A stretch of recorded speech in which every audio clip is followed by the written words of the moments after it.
Hey everybody, welcome to my channel. So outside the wind is howling, snow is coming probably anytime soon this month, but that's okay. I'm in Zone 3 Saskatchewan, Canada. I'm a cold climate gardener and I have moved my garden indoors now for the winter. And I would love to share with you how you can be growing cucumbers, tomatoes, lettuces, herbs, peppers indoors all winter long and just keep growing no matter what the weather is like outside. So stick with me. We're going to get some of these tomatoes, cucumbers set up in a simple hydroponic system. So in today's video, I'm not going to get into the details of all the equipment that you need for starting indoor hydroponics, but I do have a list that will kind of give you an overview of the system that I like to use, along with an itemized list of things you need to get started. And these are all things that basically are a one-time investment that you purchase once and you will get hydroponic growing out of all these things for years and years. So if you want to get a copy of that free equipment list for beginner hydroponics, just comment list down in the comments below and I'll send that out to you. So in today's video we have cucumbers and tomatoes and they are taking off here. I just planted them in some rock wool, kept this rock wool nice and moist in a container, just a plastic dish, until I started to get germination. And then I just set them up into a 3-inch net cup. This is about 2 weeks of growth, and I planted a few extra tomato seeds in there, and now I'm going to thin them out to just one plant. As you can see, I have some roots coming out the bottom of the net cup. So that means that these need some nutrients now to continue growing. So in this video, we're going to mix up some containers of nutrient water for our tomatoes and cucumber, get them set up so that those roots can start drinking those nutrients and really take off. So I'm going to be using a 2-part nutrient solutions here for my hydroponics today. And you just basically follow the measurements that they show you on the table on the back. And they always show it in measurements based on a 4-liter container of water. So this one here is an actual 4-liter size water bottle that works perfectly for this. I just have tap water in here that I was treated water. So I just always let my water sit for a couple days just to let all that chlorine and stuff that's in there kind of dissipate. And then from there we are ready to add the nutrients. So because we are setting up little plants that are at the seedling stage, the measurements on the charts on the back say to add 5 mils of each of these. So this comes in 2 parts, like I said. So the first one we're going to add is part 1, and it's 5 mils of each. Just add into your jug. I always like to shake it up and work it in good before adding part 2.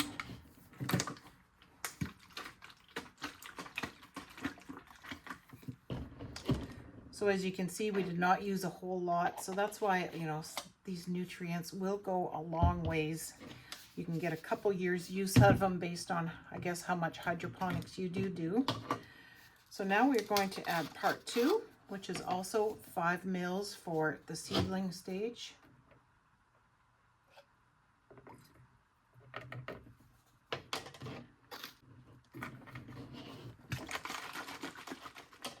So then we are just ready to add it into our container here. So this is just a Folgers coffee container that I spray painted black just to help keep, you know, more of that light out.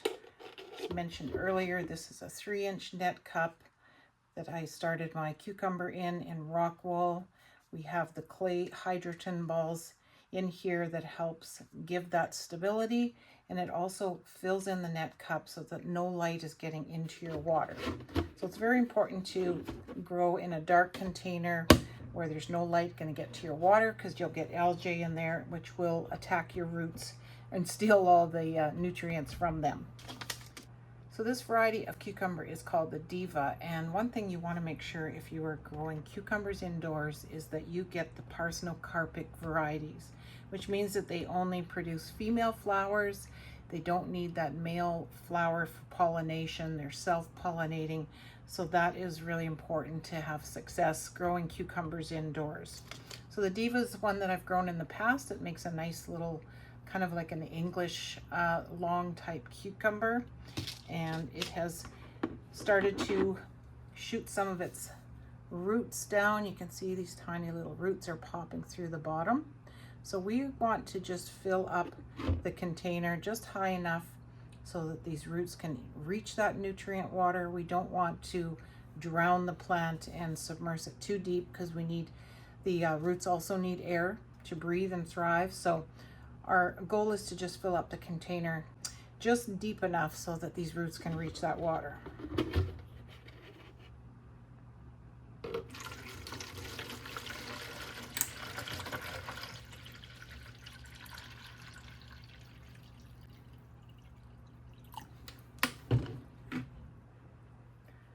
So you can just put the lid on, snap it on, see if those roots are getting wet, which you can see some of that water is hitting that, so that's just perfect.